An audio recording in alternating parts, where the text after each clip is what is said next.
जैसे पांडव और कौरव के खेमे पड़े थे, इसी तरह चुनाव के पहले 2 खेमे पड़े हैं। एक खेमा है मोदी जी के नेतृत्व में, बीजेपी के नेतृत्व में एनडीए का गठबंधन, और दूसरा है कांग्रेस के नेतृत्व में सारी परिवारवादी पार्टियों का इंडी अलायंस। पिछले 10 वर्षों में 25 करोड़ लोग गरीबी रेखा से बाहर आए हैं।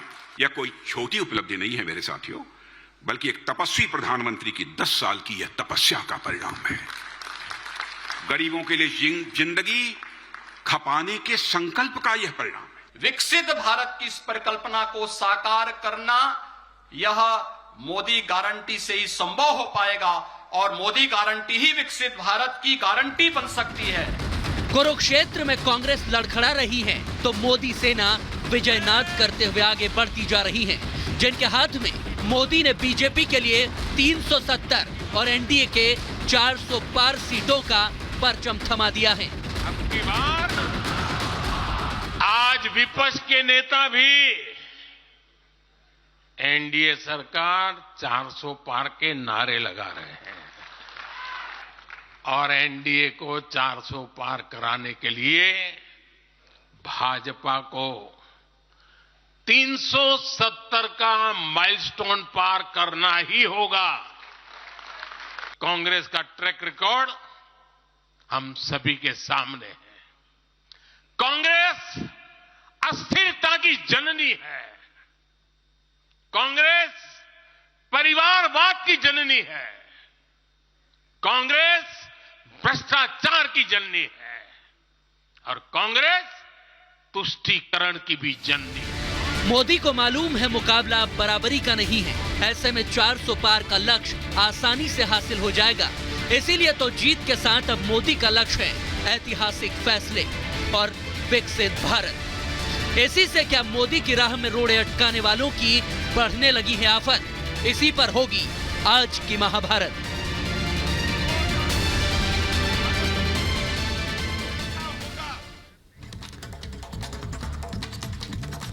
तो लोकसभा के इस चुनाव को महाभारत का युद्ध घोषित कर दिया गया है। 2 खेमे इसमें बताए जा रहे हैं। आखिर कौन कौरव है, कौन पांडव है, इसे आप तय करिए। लेकिन जो खास मेहमान हमारे साथ यहां पर जुड़ रहे हैं, उनका सबसे पहले आपको परिचय मैं आपको करा दूं। हमारे साथ शाजिया इल्मी जी जुड़ रही हैं, नेशनल स्पोक्स पर्सन है बीजेपी की। मैम, बहुत स्वागत है आपका।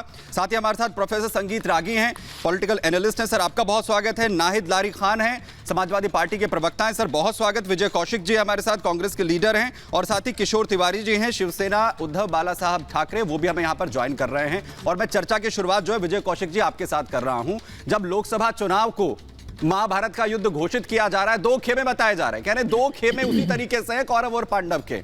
और वो ये कह रहे हैं कि जो दूसरा खेमा है उसकी हालत तो ये है कि उनके पास वो अक्षुणी सेना भी नहीं है। तो आखिर युद्ध होगा कैसे? उनके तो साथी छोड़ छोड़ कर जा रहे हैं। अभी हाल ही में थोड़ी देर पहले बड़ी खबर आई सामने, मैंने बताया मोदी जी और अमित शाह इस देश के लोकसभा चुनाव को कौरव और पांडव का युद्ध कहकर फंस चुके हैं। अगर वो अपने आप को पांडव कहते हैं तब भी उन्हें देश की जनता के कई सवालों के जवाब देने होंगे कि क्यों देश को वो दांव पर लगाए हुए हैं। पहली बात, क्यों देश के सरकारी संसाधनों को जुए की तरह दांव पर लगाकर बर्बाद किया गया, दूसरों के हाथों में दे दिया गया। क्यों देश की सभी महत्वपूर्ण संस्थाओं को प्राइवेट हाथों में दिया जा रहा है। कैसे ये सरकार अडानी और अंबानी के हाथों देश का सब कुछ हारती जा रही है, हारती जा रही है, हारती जा रही है। चाहे सुन लीजिए मेरी बात, नहीं आप बोलिए। बहुत से मुद्दों पर इस सरकार को जवाब देने पड़ेंगे। ठीक है कि अगर ये पांडव हैं तो इनके कुकर्मों का जिम्मेवार कौन? शाजिया जी को जोड़ रहा हूं मैं इसमें। शाजिया जी वो कह रहे हैं कि जवाब देना होगा, लेकिन सवाल ये है कि फिर ये डर क्यों है? जो मैंने कहा कि अगर कौरव खेमा है और पांडव खेमा है तो उस खेमे को ये डर क्यों लग रहा है कि आखिरी वक्त में पाले बदल ले जाए? आपको पता होगा कि जब 2 युद्ध होते थे तो आखिर वक्त में कहा जाता था पाला बदलना है तो बदल लीजिए। देखिए, जो भी खेमे हो, जो भी जंग हो, जैसी भी महाभारत हो, सत्य की जीत होनी चाहिए। और हम उस सत्य को रेखांकित करेंगे और आपको बताएंगे कि किस तरह से पिछले 10 साल सबसे अनूठे और खास रहे हैं, और जो भी इस देश में सबसे गरीब तबका है उसके लिए, और जो भी हकदार है, जो एक बेहतर जिंदगी अपने लिए चाहता था, वो सारे के सारे वर्ण जितने भी हैं, जितने भी अलग अलग कॉन्स्टिट्यूएंसीज हैं लोगों की, जी। उन सबके लिए कितने शानदार ये 10 साल रहे हैं और कैसे कैसे पूरी तरह से पुरजोर कोशिशों के साथ साथ एक बहुत ही मेहनत के साथ किस तरह से प्रधानमंत्री जी ने वो बात का जवाब देना किया है जो इतने सालों से नहीं हो पाया है। जी। अब आप सिर्फ सोचिए 25 करोड़, नहीं मैंने खत्म नहीं की जी, बात, जी, जी, बोलिए। मैंने सिर्फ शुरुआत की है। 25 करोड़ सबसे गरीब भारतीय, सबसे गरीब भारतीय, सोचिए अब वो गरीबी रेखा से ऊपर गए हैं। मल्टी डायमेंशनल ठीक। पॉवर्टी थी, वो 81 करोड़ लोग सुन लीजिए, सुन लीजिए, विजय सुनिए, गेहूं ले रहे हैं। पूरी बात वो फिर आप चुप रहिए भाई साहब, आप क्यों बोल रहे हैं? आप इतने आप क्यों अति आतुर हो रहे हैं इतने? शांति से सुनिए, उसका जवाब आप दीजिए।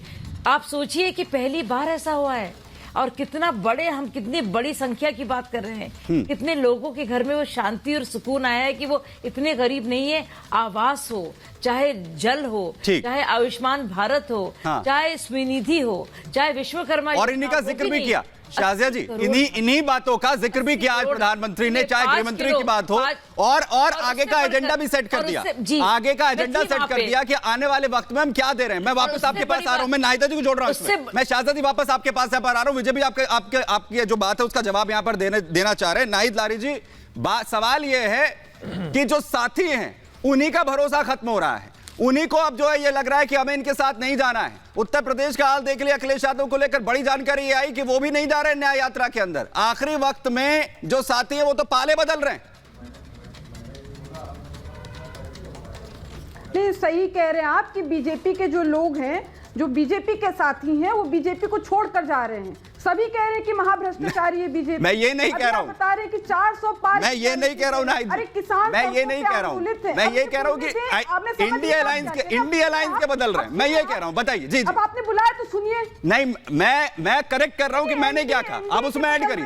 एनडीए में बहुत उथल, अरे मैं आपको बता रही हूँ कि बीजेपी महाभ्रष्टाचारियों की पार्टी है। इसका खुलासा तो खुद माननीय सुप्रीम कोर्ट ने कर दिया। जिस प्रकार से चुनावी बॉन्ड योजना लेकर आए, उसको माननीय सुप्रीम कोर्ट ने कहा, क्या कहा, उसको असंवैधानिक कहा। स्पष्ट है कि महाभ्रष्टाचारियों की पार्टी है, इसलिए तो इस प्रकार का चुनावी बॉन्ड लेकर आए। ये 8000 करोड़ के हवाई जहाज पर चलने वाले ये गरीबी मुक्त की बात कर रहे हैं। अरे इनको देखिए बीजेपी को कि 2017 से 2023 तक चुनावी चंदा लगभग 6600 करोड़ रुपए मिल गया, यानी 55% अकेले बीजेपी को मिला। ठीक है, 5-6 प्रदेशों में बीजेपी की सरकार है और स्टेट और सेंटर में भी बीजेपी की सरकार है। वहीं कांग्रेस की भी 3-4-5 प्रदेश में कांग्रेस की भी सरकार है।